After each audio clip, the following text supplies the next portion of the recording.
Last 300 meters to the finish line. Nasa harapan itong si Ruben. Nasa likod lang itong si Bunker. Samantalang itong si Dexter Rano. Nakikita na tumilikon sa likod itong si Ruben. Sino kaya unang hahataw din? Sino unang bababat? Umangat na si Ruben. Sumunod kaya itong si Dexter. Sumusunod pa rin si Bunker. Sino kaya unang hahangat?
Yun!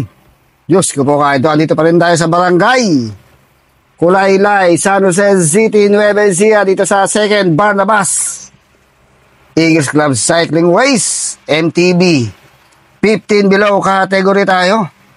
So marami-rami itong ating mga riders. Uy, mayroong kagad nag-change bike ha. So bago tayo magbakbakan, kailangan mo natin siyempre shoutout ang Barnabas Eagles Club sa pangunguna ng ating President Andrew Coloma at sa ating Vice President si Capredi and Eloisa Baltasar. Siyempre, shoutout natin lahat ng mga Eagles Club na sumuporta dito sa cycling race na to. At siyempre, shoutout natin ang ating barangay captain, Danilo Simon ng barangay Kulaylay. So ito, marami ng mga talaga mga bumabaklas sa mga riders dito sa likuran na pag-iwanan dahil doon sa bako-bako na kalsada. Uy, mukhang bukas karburador na tong si Idolo ha. Mukhang paisa-isa na lang. Wala nang grupo nagaganap o nabuo dito sa likuran dahil marami na ang nakatakas doon sa harap. Tignan natin kung makakadikit pa itong ating mga riders doon sa mga breakaway at mga grupo. Second group and third group na andun sa may harapan. So ang kanilang speed mabilis pa rin 47 kilometers per hour. Pero mukhang putol-putol na itong ating grupo dito sa likuran. Pero may bumabanat pa rin. May napag-iwalang tumitingin sa likuran kung sino kaya kanyang kasama. Nahahatak sa kanya padikit doon sa mga grupo sa harapan. So marami na talaga. Isa solo na lang si Idolo. Walang kakampi. Ito pa yung ating mga riders. Talagang nagkakadiinan pa rin kahit na medyo malayo na sila doon sa mga grupo. Doon sa atin sa harapan. Ito tingnan natin kung makakadikit pa kaya itong mga riders na to. Pero hindi pa rin nawawala ng pag-asa. Hanggat hindi pa tapos ang karera talaga. Tuloy na tuloy pa rin ang pagpadyak. Hanggat hindi pa nakakapinis talagang hindi pa tapos ang ating laban.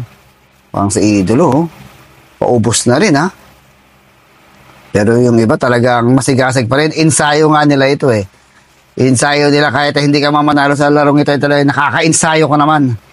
Malay mo sa susunod na mga karera, ikaw naman ang papalarin na po-podium at mananalo. So meron tayong grupo sa harapan. Itong second group natin na to. Nakabantay lang. Nagpapakiramdaman ko sinong naku po, Diyos ko po, may tumawid pang aso. Uy, tignan natin kung makakadikit pa tong grupong to. Uy, tumayo sa kanan, tumayo sa kaliwa. Makakadikit kaya sila doon sa mga breakaways sa harapan? Ito naman si Idolo, uminom ng gasolina, binasa ang tuhod, baka sakali makadikit siya dito sa ating mga grupo sa harapan. Mayroon tayong aso nadamay sa bakbakan, kawawa naman itong ating aso. Samantalang ito yung grupo natin. Meron tayong nabuo mga breakaway sa harapan, dalawa yung nakikita ko na nakatakas dito sa grupo na to. Pero andito yung mga big guns ha, Bancar Panisoro, Batang SQ. Andito rin si Dave Regla, DJ Perez, Ruben de la Cruz. Pero meron tayong nabuong breakaway doon sa harapan. Tignan natin kung makakadikit pa itong grupo na to doon sa mga breakaway. Dalawa yung natatanong kong breakaway doon sa harapan. Tignan natin kung sino yung mga kumakawala dito sa peloton natin. Umangat sa kanan sino doon kagad ni Panisoro, Joel de los Reyes, andito rin, DJ Perez. Meron tayong isang solo ha. Solong naghahabol doon sa ating breakaway. Makakadikit kaya itong nakakulay blue na to dito sa ating dalawang breakaway. Jeric Cabael. Itong si Michael Orcales itong nasa likuran. So lumalamang na sila ng mga 200 meters doon sa ating peloton. Makakadikit pa kaya yung peloton dito o makakalayo ng tuluyan itong dalawa na dahil marami andun yung ating mga big guns. Ito naman si Jerry Cabell yung nasa harapan na isa sa individual time trialist, gold medalist sa National Road Championship 2024. Pero road bike ang gamit niya nun ha. Ito ngayon naka-MTB itong si Jerry Cabell. Michael Orcales naman itong humahatak dito kay Jerry Cabell. Tignan natin kung makakadikit pa ito ha, ang ating mga grupo dito sa dalawang breakaway natin. Okay, ito naman yung ating mga grupo dito sa likuran. 200 meters ang inilalaban ng ating dalawang breakaway dito sa mga grupo nga to.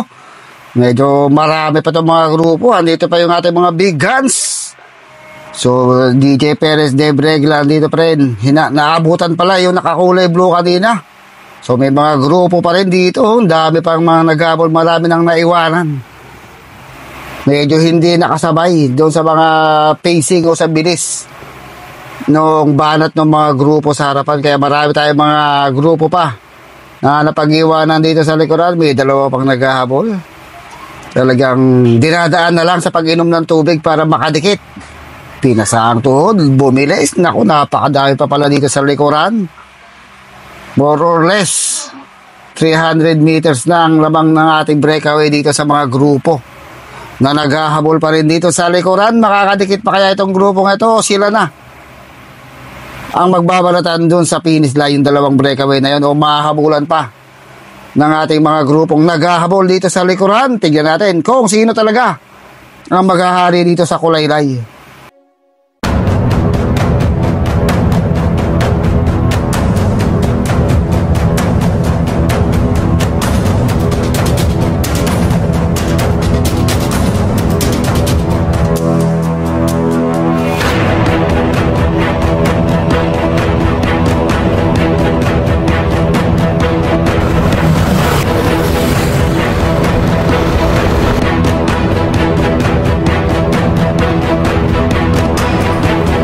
Okay, tignan natin kung meron na nakatakas o meron tayong mga bagong breakaway.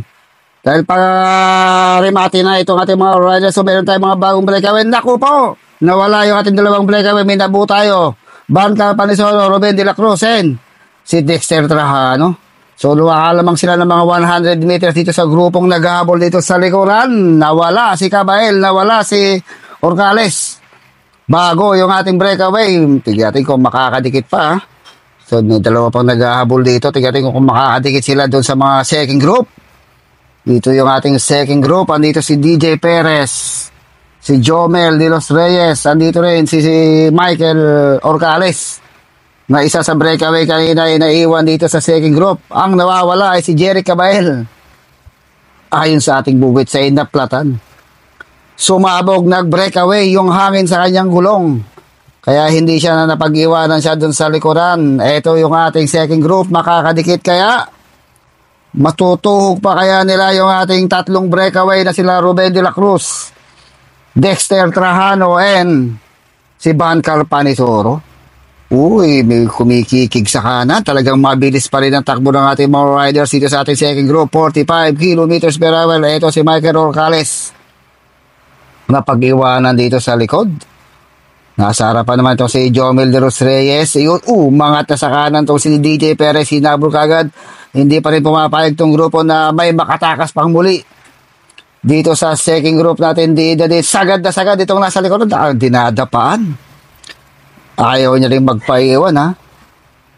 Tignan natin kung madidikitan pa nila yung ating tatlong breakaway dahil nakakalamang kanina ng mga 100 meters lang ang inilalamang ng ating tatlong breakaway dito sa grupo na to. Makakadikit pa kaya? Tuluyan na makakalayo. May umangat sa kanan si Garcia pala yun.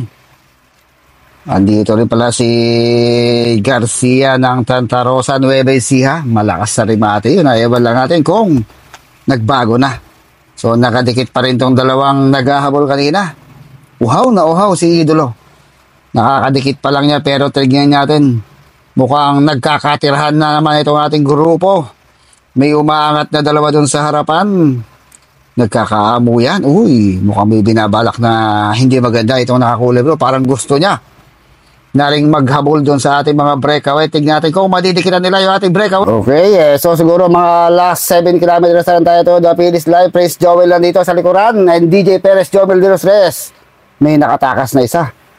May tumakas dun sa ating second group.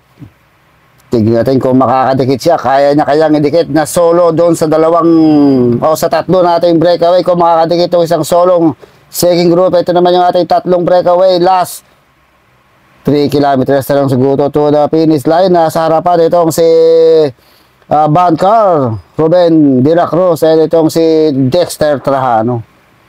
Sino kaya sa kanila dito magwawagi? Sino kaya maghahari dito sa Barangay Kulaylay, San Jose City? Itong si Bancar, Ruben de la Cruz, o itong si Dexter Trajano. Ang kanilang speed 45 kilometers per hour. Marami pa rin yung mga bigan sa likuran. Tignan natin kung didikit pa kaya o maghahabol pa kaya sila dito. Ayun, shoutout kay Dexter Trajano. Ay kay Bancar Panisoro from Tarlac City, Dexter Trajano from Aliaga, and Ruben de la Cruz from Lupao, Nueva Ecija. Uy, mukhang nagbabasa ng tuhod na itong si Ruben. Talagang naghahanda nito sa isang nagbabaga. Nagliliyab na rimatihan mamaya.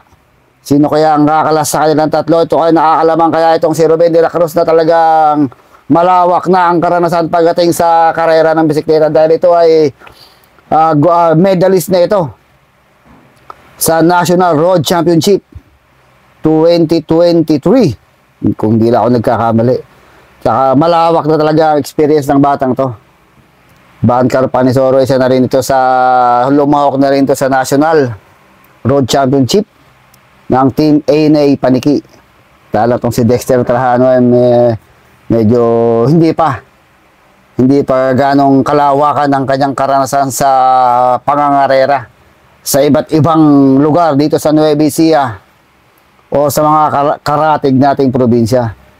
Pero ito ngayon, nasa ensayo talaga. Mukhang ensayado talaga itong si Dexter Trajano rin, dahil nakadikit siya rito sa dalawang, kumbaga, may malawak na karanasan sa pangangarera. Dahil ito si Dexter ay si Bancar Panisoro from Tarlac pa to. Dumayo pa from Nueva Ecija.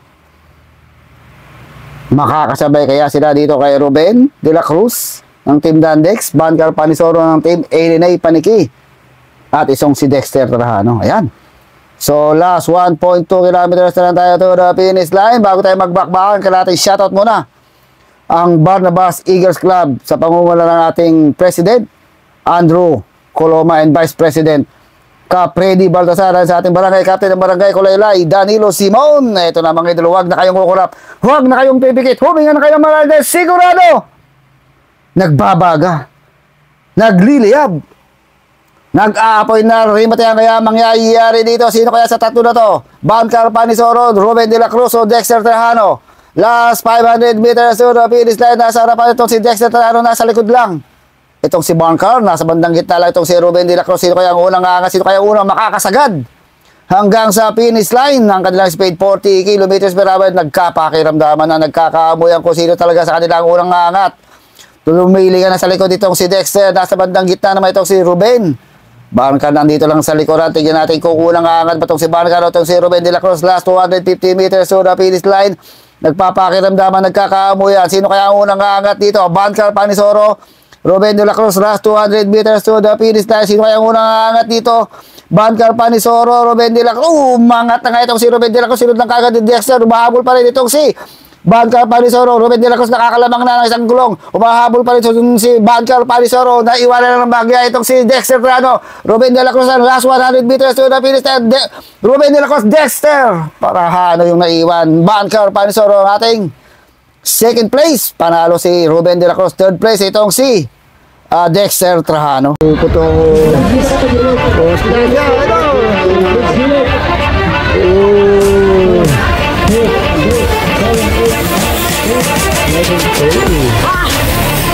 Yeah.